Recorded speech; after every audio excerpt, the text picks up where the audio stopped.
I forgot to. I don't know why I always laugh. You know, we always start off and I'm laughing. Yep. No, stop. When I was dancing to nothing. There we go.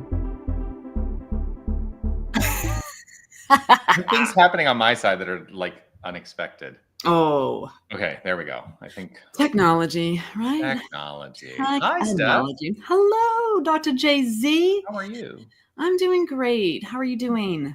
I'm doing great as well. I'm going to go into the comments. I just shared it in a whole bunch of groups. We are here to do the RANT, Radically Affirmative New Thought. Radically Affirmative. Radically Affirmative New Thought. Yes. New Thought. So people are going to be popping in.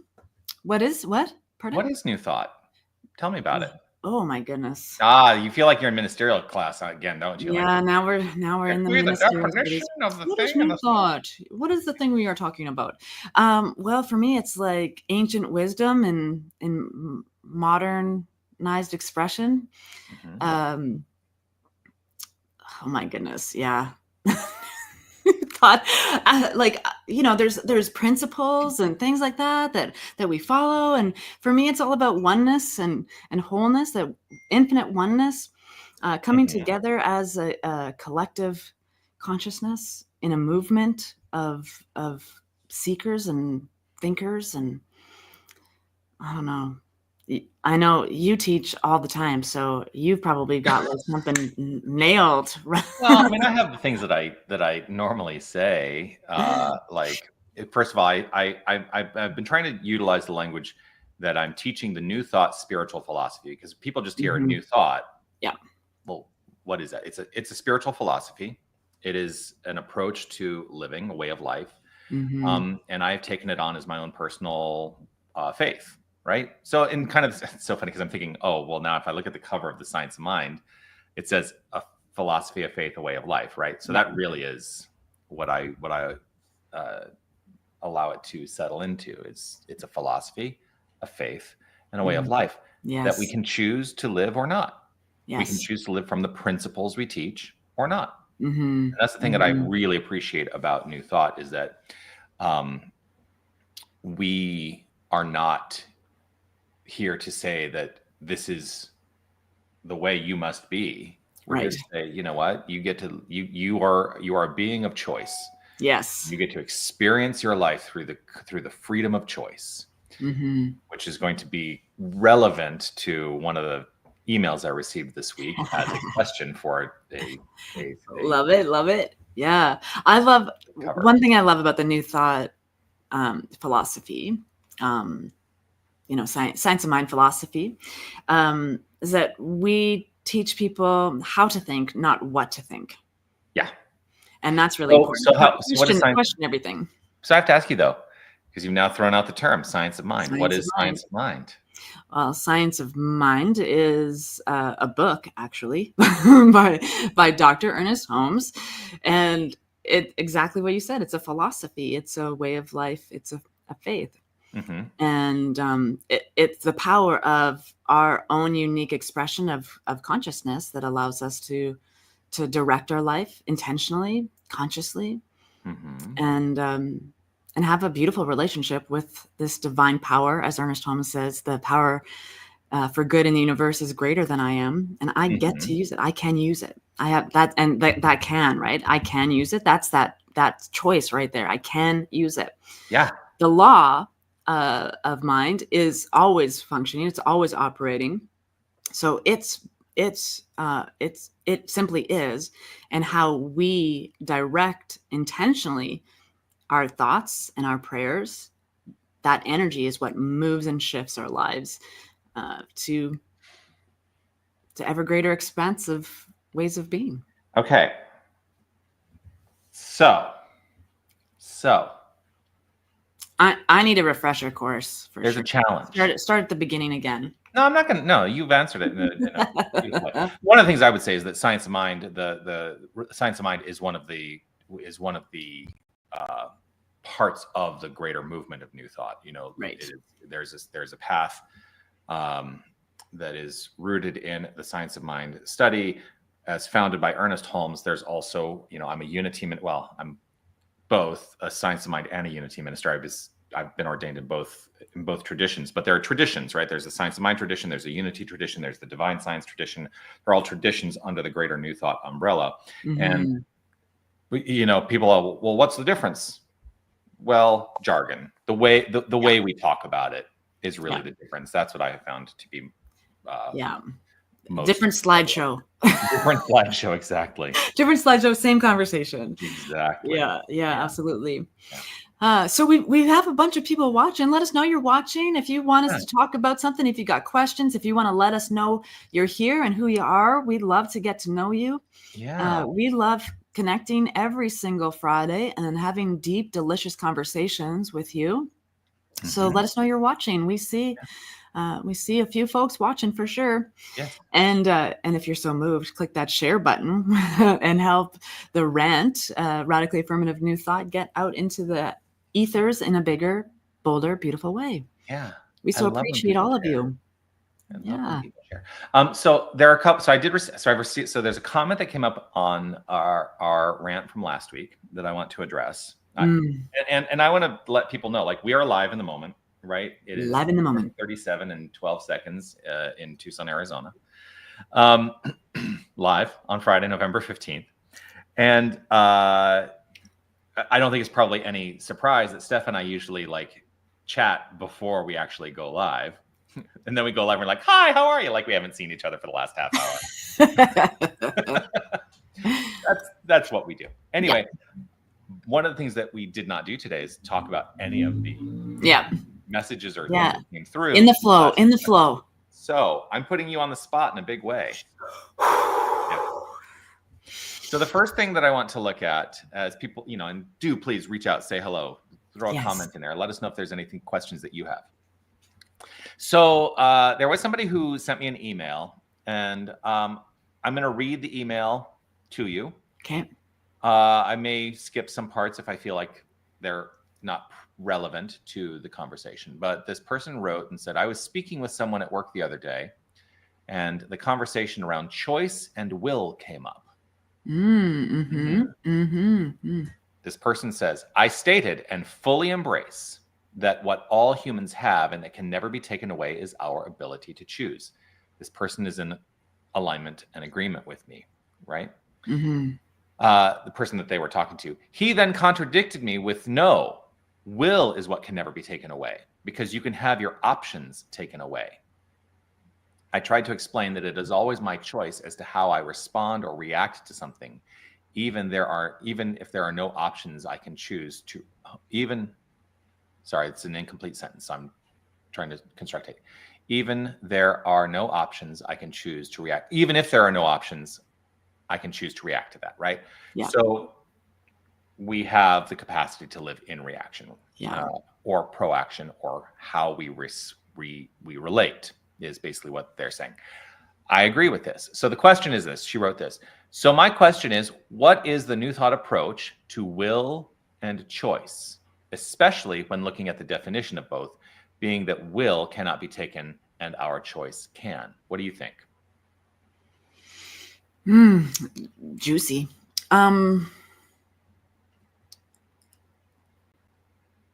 Willing something, I'm seeing will as something different, because will to me feels like I'm trying to draw something out or pull something to me.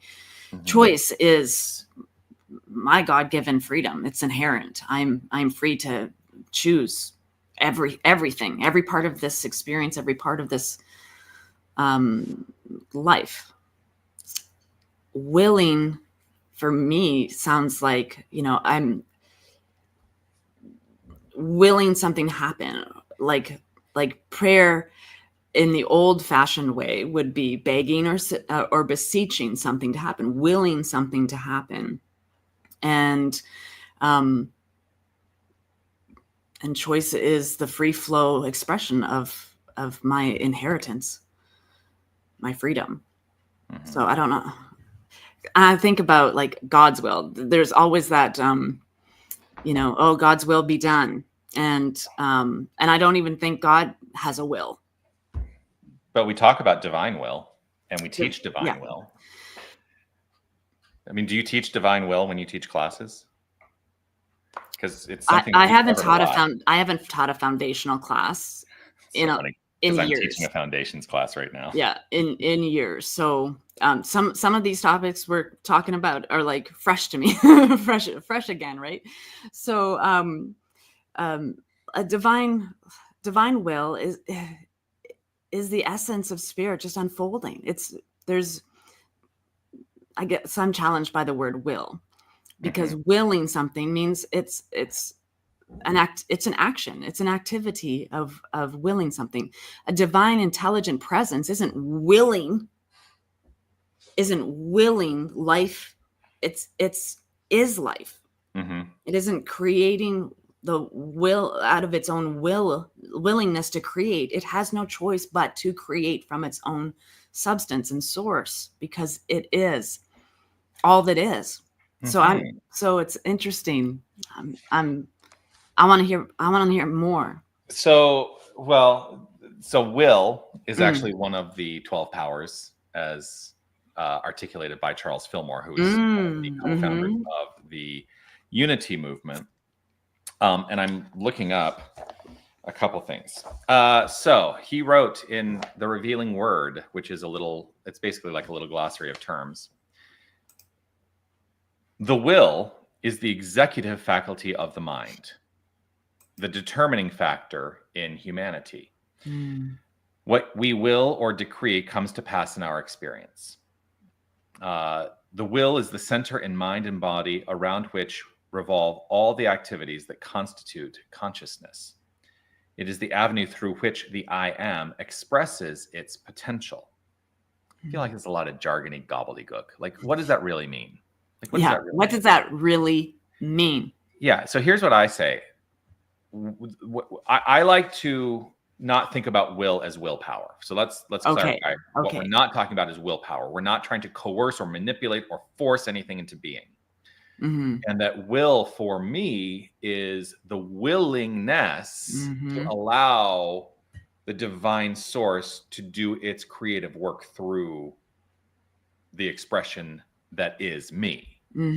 Right? It is releasing any resistance to allowing creativity to flow through me. And I hold firm, this is where faith comes in, right? Because that's the philosophy. Here's where the faith comes in. For the faith in me, it is to acknowledge that the will of the divinity, if there is such a thing, because that's when we start to anthropomorphize and we get into a little trouble. But if there is a will in divinity, the will is simply love.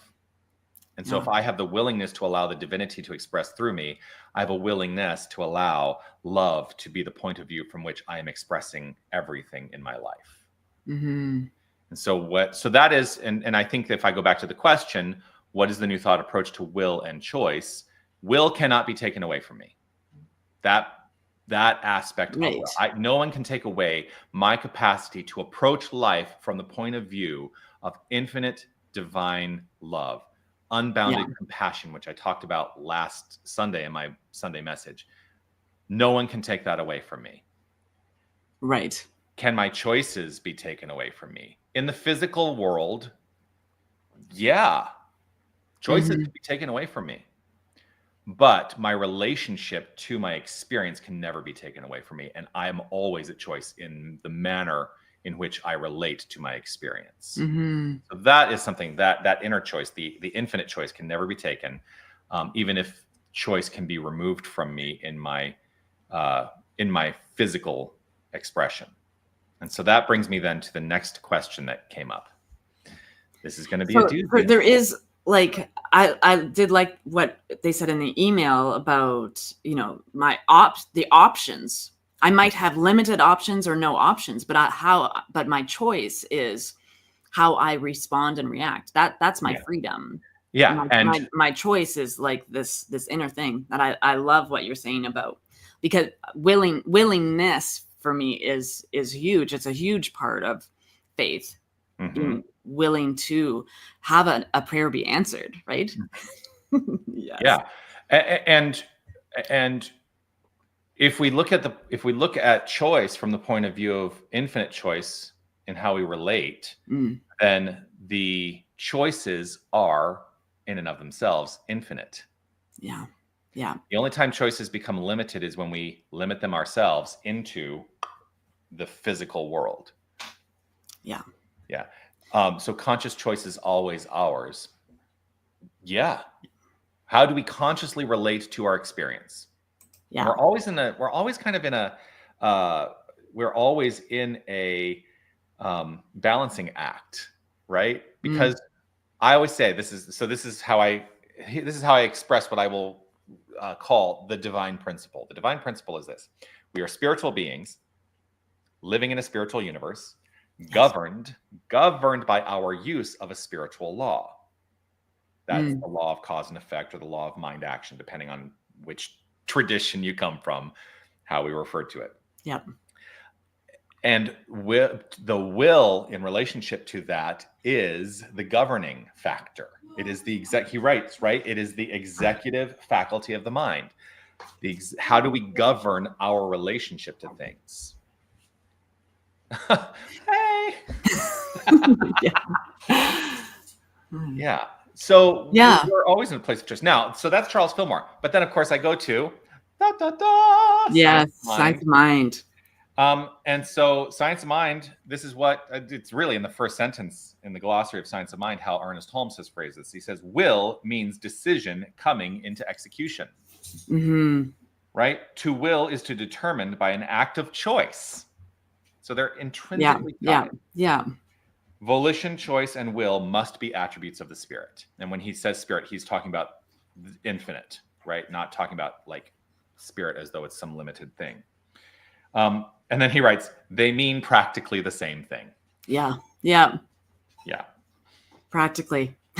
Oh, and then he writes, we must be careful, however. Oh, he's giving us a caveat. Oh. We must be careful, however, not to think of these qualities of spirit in terms of human or limited thought. When we choose, we make a selection, which means there are two or more things to choose from. But when spirit chooses, it simply announces. Yes. The spirit does not have to will to make things happen. Things happen because it is the will of spirit that they should be. So that again is also difference between we don't have to coerce or manipulate or force. That's right. To will, right? Yeah. If you're living from a frame of mind that things are as they should be, even in the light of challenge, we are always empowered with the choice of how we relate to those things. Yeah. Well, I was having a conversation this past week about it's my own resistance to something that creates my own suffering. Yeah. And so very Jungian of you. Yeah. So if I let go of that resistance and have faith, trust that I am in the flow, for I am the flow of my own experience, then I don't need to there's forcing things or resisting things. It's an illusion. and we create our own suffering. Yes. Now there's something else that comes up for me around the way you just phrased that, because I want us to be very careful. We talked a lot about this last week, because I want to be very careful that we can get into the language that seems to invite us into a state of spiritual bypass, toxic positivity. Oh, it's God's will, right? God's will is that this is the way things should be. Yeah. That's not what we're talking about at all. And so this brings up then this other comment that came up on last week's rant on my page. Somebody who has been very challenged by the political sphere of the United States, and I don't want to get into, the partisan discussion around the political sphere, but this does verge on it just a little bit. I'm just going to give everybody fair warning, because this person has a very specific point of view. This person asked, how do I face life under an unbridled dictatorship with New Thought?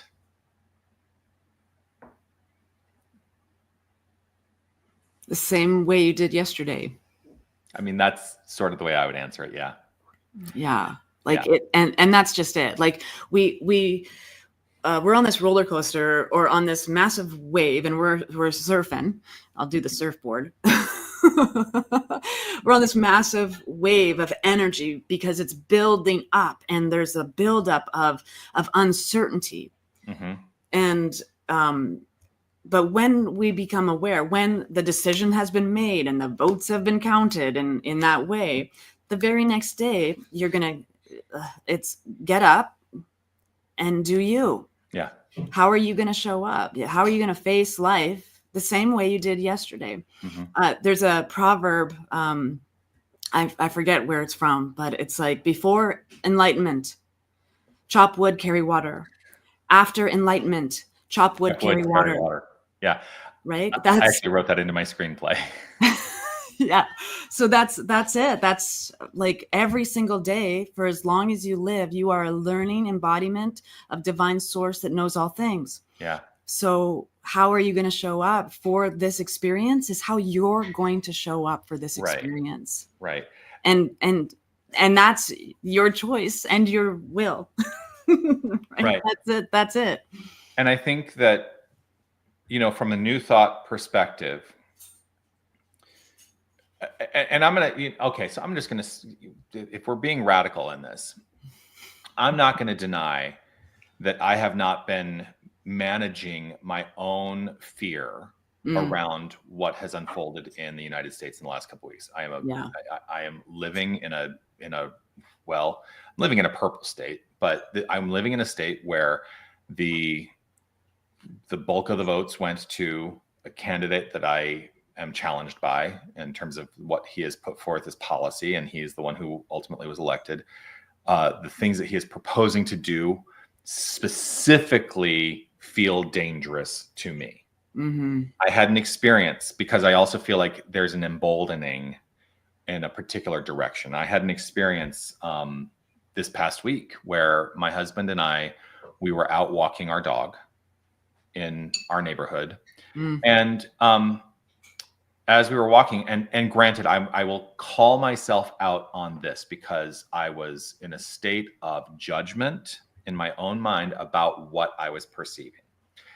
But we were out walking, and a big red Ford F-150 truck is coming down the street towards us. And inside the truck, I can see some individuals who looked, for lack of a better phrase, and this is a judgmental phrase, who looked a little rednecky, a little Bubba. And for the first time in a long, long time, I've been out of the closet since, I've been out of the closet for 33 years. And I've worked on managing my fear around people that I have an energetic sensibility that might feel dangerous to me, right? Yeah. This is the first time I felt fear as they drove past us, because I thought, oh my gosh, what if these are people who are emboldened and feeling like they can, either hurl verbal threatening language at us or physically harm us in some way. I had not felt that way in years. And it was just a moment of like, this is the energy I'm living in right now. And I'm responsible for addressing my being in that energy. Has nothing to do with them. Yeah. So that all said, I still am managing my own fear around what policies may try to be enacted that will directly adversely affect me and my quality of life here. And that's, I think, what my friend is getting at, who made that comment, because there's someone who we're in the same community. There is a belief that there is a belief that there's an unbridled dictatorship on its way. And this is really the point I'm getting to. I know I've been really talking a lot without getting to the point. Here's the point I'm getting to. The new thought approach is to ask the question, what is mine to do in this situation? And to be guided and led through spiritual practice to allow that impulse into action. Because what we are not asked to do is to sit back and let it happen. Right. that there is an impulse within each and every one of us that is going to express itself in some manner. And if we are willing to actually activate the impulse from love, from compassion, from kindness, then I think we will know the manner in which we are to unfold. And I think about Ernest Holmes in the seminar lectures. This is how I will frame that action in my mind. Find me someone who is for something and against nothing, and I will find you the next Jesus, the next Savior. And I think that is what I strive toward, is to be for and not against. Yeah. And that's a tall order, because it would be really easy to fall into the I am against this category. Yeah. But being for something is saying, how do I be proactive in my impulse into action around this? Yeah. And, we need to just stick to our values. Yes. Right? Michelle Obama said, when they go low, we go high. Yeah. And that was so long ago, and yet it's true, right? Still relevant. Because here's the truth of it. Life is happening. Whether or not human beings are on the planet or not, life is happening. And so here we are in this realm of experience where people have opposing, polarizing opinions of one another. And I had this conversation in the past week. The left side, like every country has a left and every country has a right, right? Because we have polarized and experiences of each other. So the left side believe that the right side has been brainwashed, and the right side believe that the left side has been brainwashed. So what in there is common is that there's brainwashing, which means we aren't thinking for ourselves. We are allowing other people to make choices for us. We are allowing other people to tell us stories that we buy into, because everything is a story. Everything is a story. We're doing the 4 agreements, and like even any word spoken in any language is an agreement that we have as a society. A word means a word we've agreed that word means word and page means page. We've agreed to that. And so when we're listening to everyone else, it's like, wow, you've been brainwashed because you've got this story that is not my story. And Charles Eisenstein said in the book, A More Beautiful World Our Hearts Know Is Possible. If I was you, I would do as you do. If you were me, you would do as I do, right? Because we are each the totality of our experiences. We are each the totality of every experience we've ever had. So if you're making if someone else is making different choices, it's because they haven't lived your life. And who am I? Who am I to know better for any other mind but my own? Right? That's where I want to be. I want to be like, I think clearly for myself. If I question something, I'm doing my own research. I'm doing my meditation. I'm doing my contemplation. I'm questioning why I think that, why I believe that. And I hope that we can get there as a species to first go inward to find the answers, so that we aren't projecting our stuff on other people, because that's all we're doing. Yeah. So you just kind of sparked this idea for me. And because what we tend to project are the ways we feel diminished in our own lives. And so we assume the least of others, right? The best of others. I see the rhetoric. I see the rhetoric on, well, I'm just going to call it out. I see the rhetoric on the left saying about people who are on the right. How could they be, and I'm going to use this phrase because I've heard it. I do not hold that this is, how could they be so ignorant? How could they be so dumb? So that is the, that is the left saying that about the right, and the right conversely turning around and saying, how could you be so ignorant? How could you be so dumb? Right? Yeah. what if we started assuming the magnificence in people? Yeah. And started affirming that and having conversations from the point of view that there is something that can be, there can be common ground found. I mean, and I want to reiterate again, I have my own challenges with this. Yeah. Because I'm living within my own sense of lack and limitation as well sometimes. And I have heard myself even say, that seems so ignorant. Oh, for me, it's arrogant. Seems so ignorant, right? For me, it's like it's so arrogant to presume to make choices on another person's behalf. Like, it's arrogant. Mm-hmm. Yeah. Here's Peg. She said, "Oh, do I have glasses? Wait. Oh, I can read it because I have my glasses." Here we go. The dog chewed the rest of them. Okay. Oh, wow. She says, "Thanks for that, Jonathan. Also, not projecting possibilities that are frightening helps me. Yeah. Mm-hmm. Love the expression in all situations. What is the best that could happen?" Yeah. What is the best that could happen? Peg brought that into my life last year. What is the best that can happen? I use it all the time. What is the best that could happen? It makes me think there is actually a song so when I was making my transfer from my previous spiritual community, Tucson New Thought, here, and I had just been hired to come to Unity of Tucson, we were in the midst of having our final Sunday services in the old space, and what had happened is COVID took hold, right? That was all happening at the exact same time, and I came to the Sunday service where the recommendation was no gatherings, right? And the perfect song was sung that day, and I don't remember who wrote the song. I remember the person who sang the song in my community.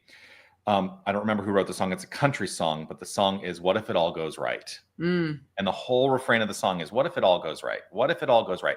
And really, let's start living from that point of view instead of what we tend to do, which is, what if it all goes wrong? Well, you're going to create the construct of whatever you fear in life.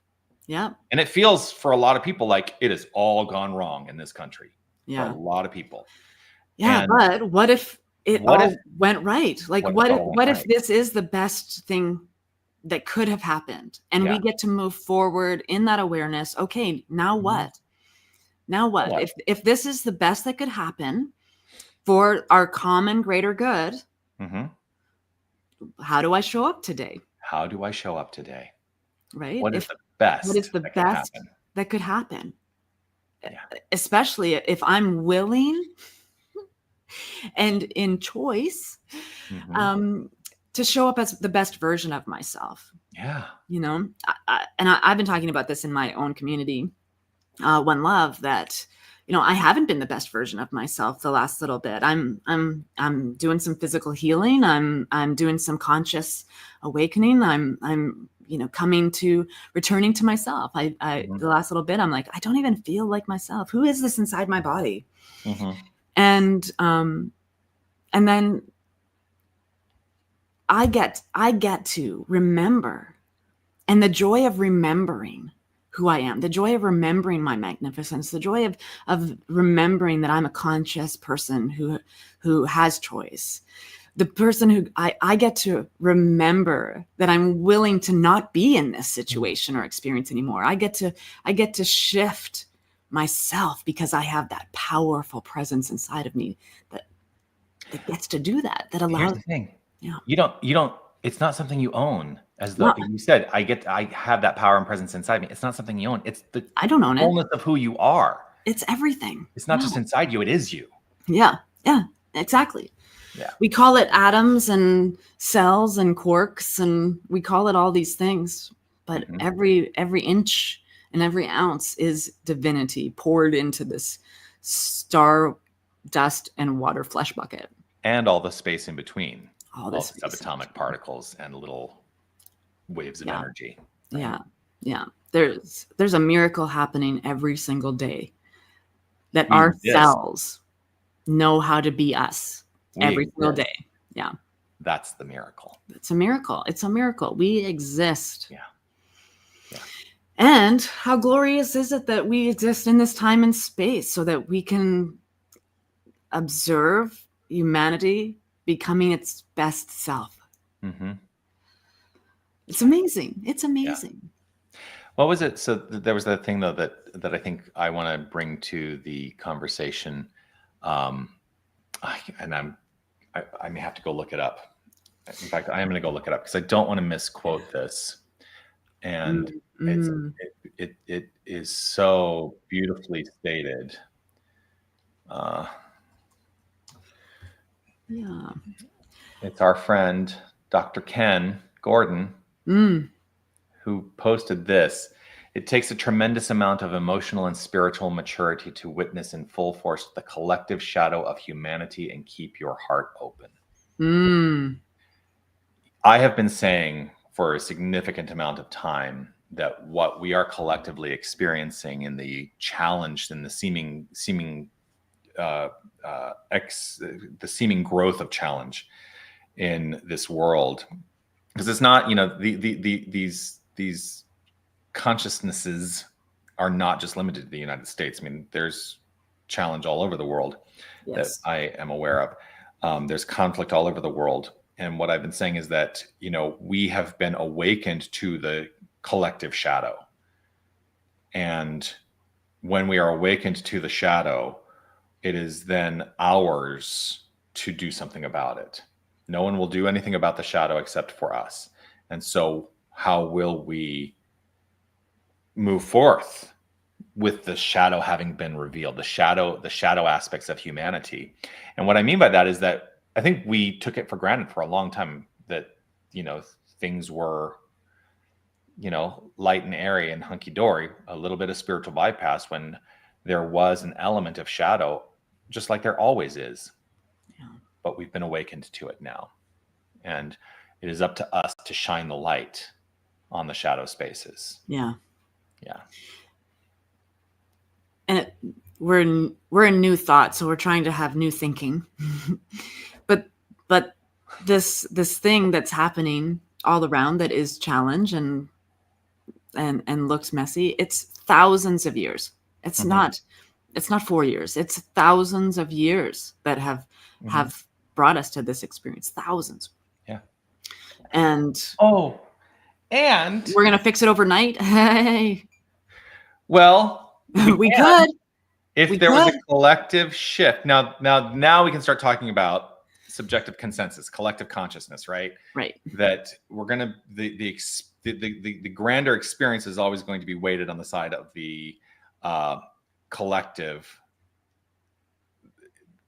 in expression. So part of my desire in ministry is to put myself out of business, because I have because people have learned the truth of their being to such a degree that we don't have to teach it anymore. That's really what I'm seeking to do in my ministry.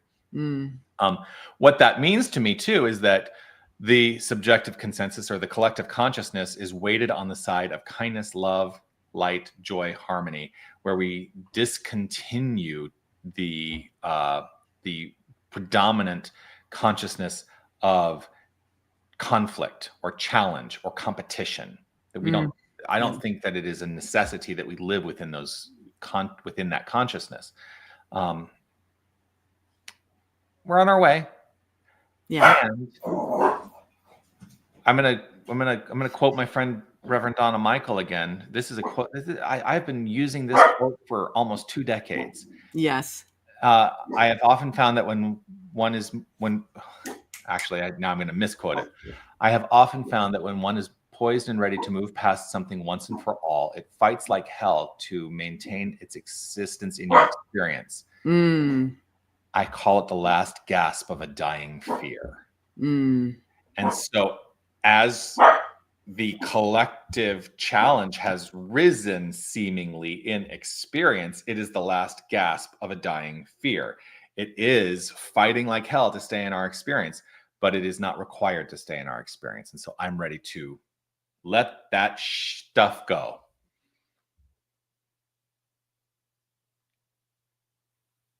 Yay, puppies. Yeah. Distract the puppy from barking. The puppy, yes. Yeah. Yes. I don't need what I just chucked over there, so she can chew on it. Yeah, I love that. Donna Michaels? Reverend Donna Michael. Mm. She's in Tennessee. Do you know Donna? You should know Donna. She's a musician. I know her music. Yeah. Yeah. Yeah. Yeah. Awesome. Yeah. And that's so true. I mean, it's even like in the body, right? It's some things like cancer, like it will hang on and reproduce itself, because if it had mind, if it had consciousness, it's afraid of not existing. Isn't that true for all of us? And that exactly it. That's like, isn't that what draws people to a spiritual path? Yeah. I mean, essentially the basic question that usually it comes up, well, the first question is, what happens after I die? That's usually the profound spiritual question that brings people to spiritual community. What happens after I die? But the deeper question is that it is really this: how is it that I exist? That's really the question. What happens after I die? How is it that I exist? I think is the bigger question. And is that an answerable question? No, but we're trying, because it's like, I mean, the philosophical, like philosophers have been sitting in circles for thousands of years, asking these same questions. And I think that's remarkable. I mean, in a different language, there was Socrates having conversations with people that were his equals and trying to understand life, trying to understand our thinking, trying to understand consciousness. It's amazing. And here we are 1,000 years later going, what's this all about? What's the meaning of life? How do I live purposefully? How do I change my thinking? How do I get out of the muck and mire of depression? We're still talking about the same stuff. Yeah. It's amazing. Which makes me think, am I ever going to put myself out of business? Probably not. And that's why I love calling myself a philosopher. Yeah, I just get to. I guess I think for a living. Maybe instead of senior minister, I'll start calling myself lead philosopher. Yes. Lead spiritual philosopher. Here's William. No matter how much hate appears in the world, we who love you outnumber the haters. That's true. That is true. That is true. I do believe that. Yeah. Hate is very loud. Love is not as loud. That's why we perceive so much hate, is because it's very loud. Because love is a warm embrace and a soft grandma's quilt. Okay. Yeah, right? Like love is it's a different frequency. It's a different vibration. It doesn't need to be loud. It's quietness and it's stillness that allows us to feel loved. Yeah. It's presence. Yeah. Yeah. I'm having a moment where I'm like, I have to put moisturizer on my hands because I live in the desert. I'm like, gosh, my hands are dry. Yeah. That has nothing to do with Radically Affirmative New Thought, but just thought I'd let you know. Yeah, we're at the time in our show where we start to just talk about our lives and yes, start narrating. Yeah, I've got a massage today. I'm excited. Love it. I've got my training session at the gym with my personal trainer. I'm also excited about that. Yeah, I'm going to the theater tonight. Wonderful. Yes, gearing up for U.S. Thanksgiving. It's a couple weeks. Yeah, 2 weeks from yesterday. Awesome. Yeah. Gearing it up.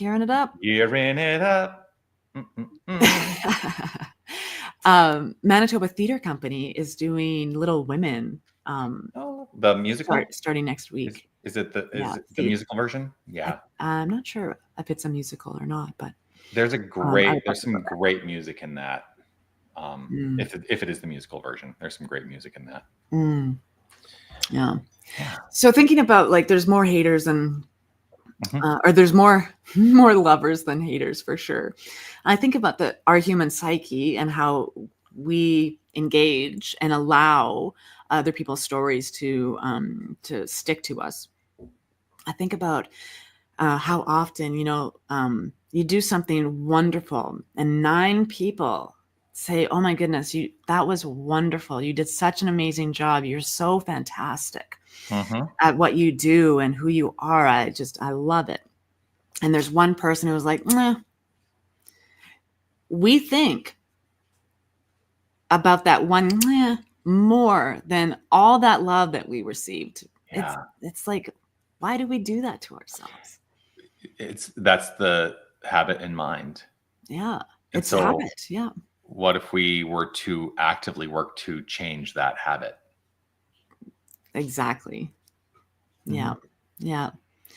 Yeah. And just, I'm rubber, you're glue, or water off a duck's back. Whatever affirmations we need to just, I'm going to focus over here. That's good for you? That's good information for you to have in your own experience. I have a whole new story for myself over here. And I think that's why it's important to focus on self-love and self-care and self-compassion, because when you know who you are, those things they're easier to just, Right. Well, and I think too, I don't want to, this may sound blamey. I don't want it to sound blamey, but the psychology of it, and I can speak to my own self, is that if I've ever felt like somebody out there was less than, it actually has nothing to do with them. It's about my own lack of sense of wholeness. I'm projecting on them a feeling I have about myself. Yeah. And so what I have found is that as I recognize and understand the nature of divinity and the love at the core of all expression more and more and more, I don't need to go down that road anymore of trying to diminish other people to lift myself up because I feel diminished to begin with. Yeah. Right. Yeah. I don't need to do that. I spoke a little bit about it last Sunday in my talk that I talked about when I was in grade school. There was this kid that I used to bully. And it was because I was trying to diminish that person to make myself feel better about myself. Yeah. Yeah. And it had nothing to do with them. It had everything to do with me. And it's always about me. It is. It is. Yeah, it is. Yeah. Audrey. Oh, here's a good question. Audrey, what tools are recommended to dismantle the blocks we created? Well, the primary tool that I will always offer is the tool of affirmative prayer treatment. And that is prayer from the point of view. And here's what I mean by that. It is praying from the point of view of a divine identity, to know the truth of our being and to speak affirmatively in alignment with the truth of our being. It is not supplicating ourselves and saying, please, God, dismantle these beliefs. It's saying there is that within me that is capable and willing and allowing those blocks to be dismantled right here and right now. And allowing myself to implement a new habit of mind that is loving and kind in every interaction. And if you find yourself missing the mark, which does happen occasionally, letting yourself off the hook and endeavoring to do better next time. To start to habitualize that frame of mind, which then becomes a habitualized behavior in life. Yeah.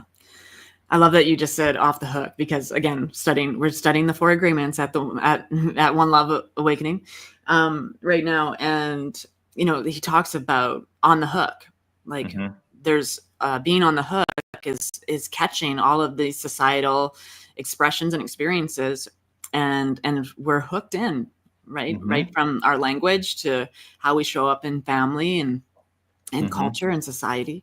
Yeah. And so letting yourself off the hook is really, that's the focus of life, getting off of the hook that someone else has placed out there. Yeah. Right. That being, just aware of your own presence, aware of your own divinity, aware of your own experience that we are at choice. Yeah. And yeah. There's a great tool that I use, and I hear other people in my community use it. And that is, every time we think that we are feeling challenged by something, what if we actually languaged out loud, I'm choosing to feel challenged in this moment? Ooh, yeah, I like that. Recognizing that it is always a choice. Because here's the other side of that. If I'm choosing to feel challenged in this moment, then I can choose to not feel challenged in this moment. And then I'm at liberty to determine how long I continue to choose to feel challenged in the moment. Yeah. And usually if I remind myself that it is a choice, I let go right away of the notion of that challenge. Yeah. Because as soon as we become aware of the thing, that's everything. Awareness is the destination.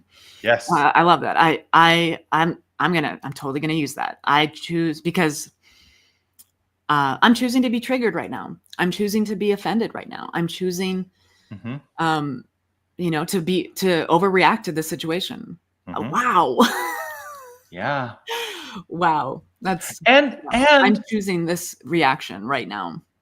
And it gives us the grace of allowing ourselves to have a reaction rather than feeling we have to suppress some reaction, which is another thing that happens in New Thought. People feel like they have to suppress what's actually happening and deny that they're actually having an experience. And when I talk, when I talk about denials, that's never what I'm talking about. Yeah. We're studying denials and foundations, and we had a lot of discussion around what is a true spiritual denial, because it is not the same as a psychological denial. A psychological denial is to say that is not happening. Well, I can see it. It's happening, right? So that is not a frame of mind that is supportive or helpful. What I can say is, I see that happening. I deny that it has any power over me. That's the true spiritual denial. Yeah. And if we were truly to allow ourselves to recognize that I can have the experience, but know that it is not dictating my well-being, I more quickly find resolution to that by getting my mind into a new frame of being. Yeah. Rather than, no, it's not happening. It's not happening. It is happening. It is happening. Life happens. Yes. All over the place. All over the place. Yeah. Yeah. Oh my That's gosh. awesome. Yeah. Do you realize we've been at this for 53 minutes? Whoa. We're coming up at our time. Awesome. Yeah. And I so love all these comments. I love, there's 3 times more people watching than commenting, and that's normal and absolutely okay. We're so glad to just know that you're watching and that you're engaged in this conversation with us. Absolutely. Yeah. Thanks for all those loves and those likes. Yeah, thank you so much. We love all that good stuff. Yeah. And please do, if you have anything that comes up for you, maybe this conversation has sparked a question for you, send us an email.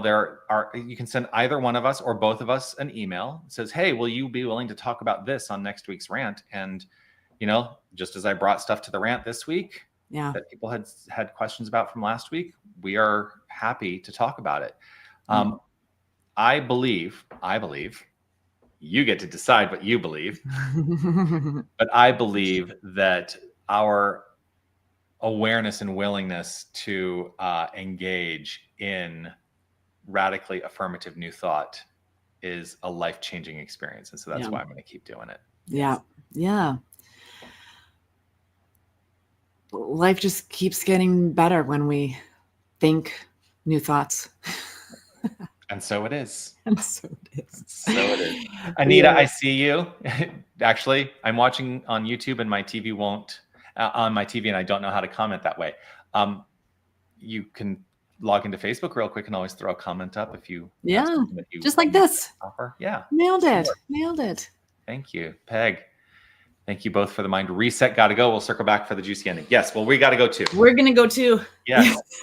It has been juicy. Thank you so much, Dr. Jonathan Zenz, for all of your wisdom and grace as we have these beautiful conversations. I so appreciate you. Thank you, Reverend Steph St. Amand, Saint Steph, for sharing your magnificent wisdom and insight and intuition in this conversation. Love it. This is how I choose to continue to grow and thrive in my spiritual practice. So thank you. Yeah. Oh, Jack says, you guys did good. Thanks, Jack. Jack the Prack. Yes. Okay, beloveds, have an amazing weekend, an awesome week, and we'll see you next Friday for another awesome opportunity to have a radically affirmative new thought. Until then, peace. Peace out. Bye.